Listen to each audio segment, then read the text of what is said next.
here comes Brian.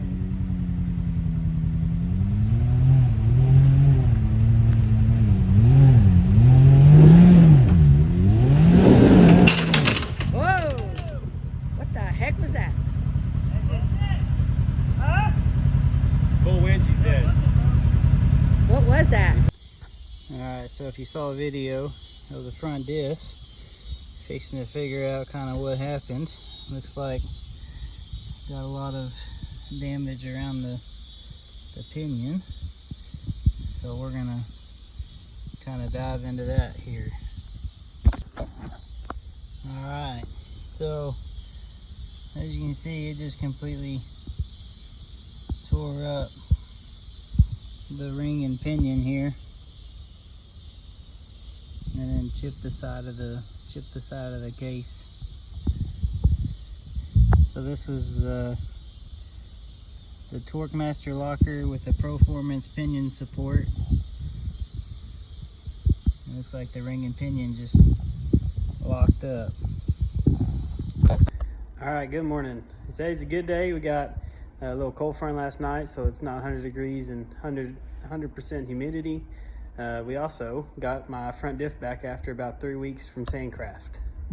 Alright, so here she is, back from Sandcraft. Got the official certification there. Looks really good, packaged really well. They did a good job. You get a lot. They replaced the casing, this left side cover here for me, even with an aftermarket locker and pinion support back here. They worked with me with both of those. Upgraded bearing and seal kit from them. They reset backlash as well. So just take a look. That screw there, that is from FedEx. Damaged it in shipping, so if you ship it to them, I take the actuator off so you don't run into the same problem as I did. But yeah, I'm excited to get her back in. Halfway there. I'm just kidding. Just set it in place. As we go through this, I'm going to give y'all some tips and tricks that I've learned with either portals or other kind of add-ons I've done on the front here. Try to make your life a little bit easier. So starting off, this lower A-arm bolt down here. So as you can see, I've got the frame stiffener from Super ATV. I'll show you how it's combined with the CT Raceworks gusset kit and shock tower brace. So I'll show you how that goes together. But some modifications that you'll need to do down here. This lower bolt is usually the one that loosens, especially with portals. So I've done a couple things. These two bolts here, they actually screw into this brace. I just put these stainless steel nylock washers on them to keep them tight. But before you put this in, this piece here, Dremel that down so that you can fit a socket or a wrench extension on that nut, and that way you can torque this bolt down without taking everything off. So you have to grind that down a little bit just to get an extension in there. If you have the CT Raceworks lower A-arms, you'll have to grind this corner off right here so that it doesn't hit. And then the other thing is just drill you 2 holes in your factory UTV skid plate there so you can hold the bolt on the other side. Finally, with the Sandcraft steering brace, remember when you have a gusset kit or without a gusset kit, the bolts that go here, flip them around. Learn the hard way. If you do not do that with the Sandcraft brace, you cannot get those bolts out. So I'll keep you posted as we go along.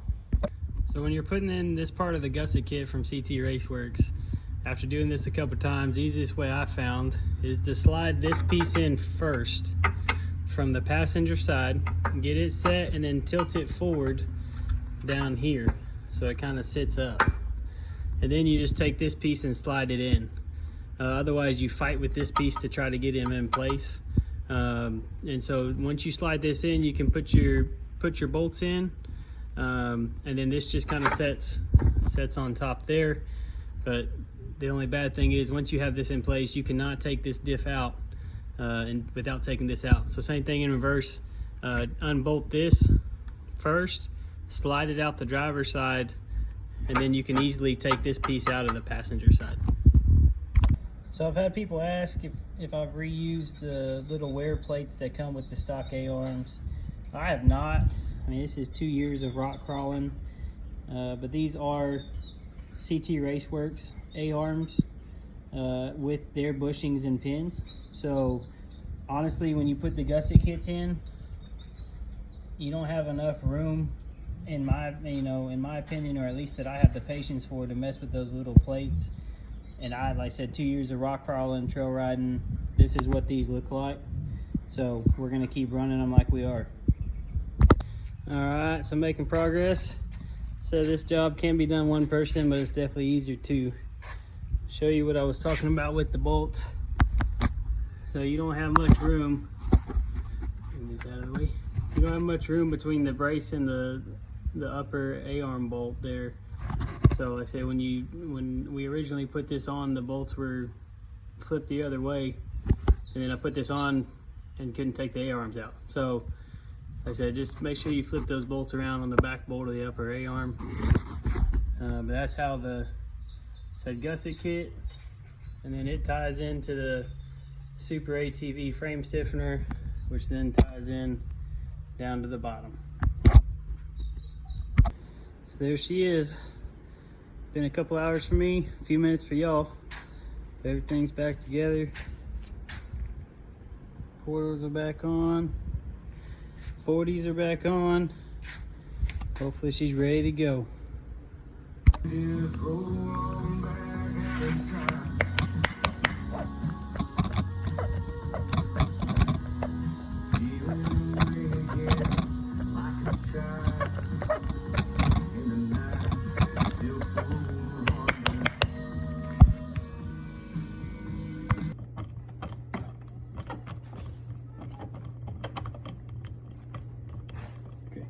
All right, so it's been 2 weeks. I finally got the diff back again from Sandcraft.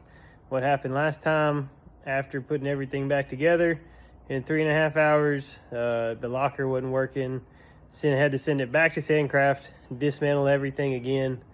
So they use a thicker ring and pinion that was messing up the locker, so I had to get reshimmed. So we're gonna go back at it one more time. So we're gonna start all the way back over here. Said 2 weeks ago it was an 8-hour day, taking everything back apart, and we're gonna see if we can get everything put back together, and I'll show y'all a video of how that locker works, testing it out, and show you what happened last time. Process going a little quicker this morning. Got A-arms, diff installed, gusset kits installed, but I got my helper this morning. Say hi, little man. Hi. Okay, time for the test. This is where everything went wrong last time, and my day became very sad. So we'll see.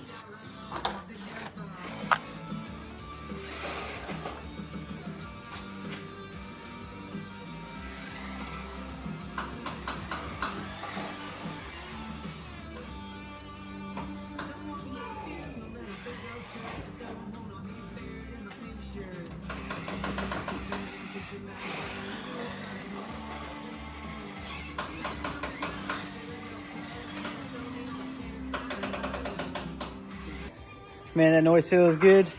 That means I don't have to restart and do this all over again. So we got ratcheting on both sides, left and right. So we are good to go and finish up. So one of the kickers in all this is right after my diff blew up, we took everything apart to pull both front axles and get it off the trail. Found out my winch also was not working. So contacted Viper.